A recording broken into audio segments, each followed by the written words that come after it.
My mother, Marcia, is a monster because she is conniving and evil. Marcia's stolen custody of my kids. Marcia is always trying to paint me as an unfit parent, constantly making up lies about me that I'm a prostitute, do drugs, sell drugs, that I sell my children to child molesters. It's absolutely absurd. Out of concern, I have shared stories, but I do not try to ruin Brooke's reputation, and I do not badmouth her in public. Because of all the things that Marcia said about me, I left town. I moved away. Brooke moved 6 hours away because she met this guy, and 2 weeks later she moved in with him. Makes absolutely no sense to me. Marcia is always trying to alienate me from my kid's life and brainwash my children by saying, your mother doesn't love you, your mother doesn't count, I'm the only one you've got. That is not the case. Visiting my sons was like going to a prison with Marcia as the warden, monitoring our conversations, where we were going, what we were doing, and who we were doing it with. Marcia wants me to write a handwritten letter requesting to see my sons 2 weeks prior. The court has not required me to do that. That is all Marcia's doing. This had to be done because Brooke has been very inconsistent with her visitations. She expects me to change the weekends, not to give notice. Recently, my youngest son had a birthday party. When I was halfway there, I called Marcia and she told me I wasn't invited. This was of Brooke's making.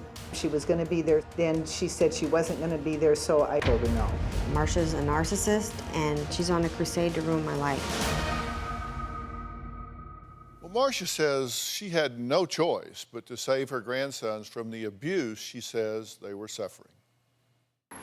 Brooke is not fit to raise her sons. She's abused drugs in the past. She's been in abusive relationships with men, and Brooke hasn't abided by the court's ruling for her to drug test and take her parenting classes.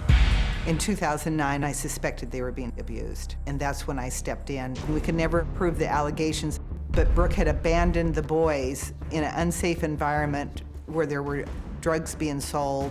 At the time, my sons and I had no place to live, and she took the opportunity to divide us instead of helping us. Before we went to court, I tried to work things out with Marcia, but she told me that she could not talk to me and hung up.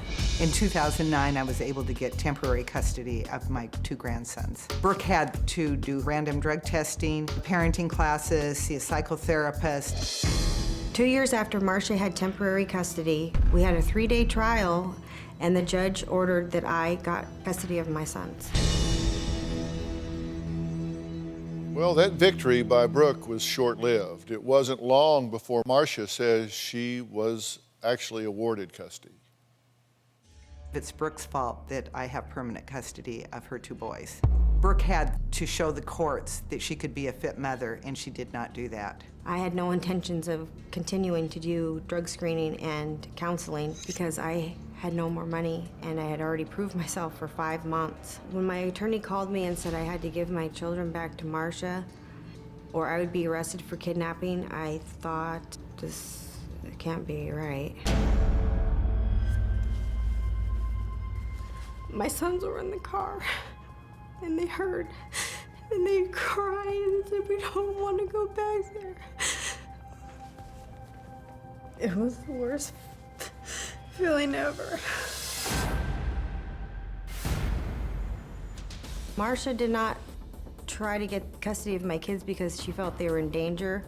She tried to get custody of my kids to split my kids and I up. Brooke needs to understand that I am now raising her children, and if she wants to see them more, she needs to get the help she needs so she can get more liberal visitation.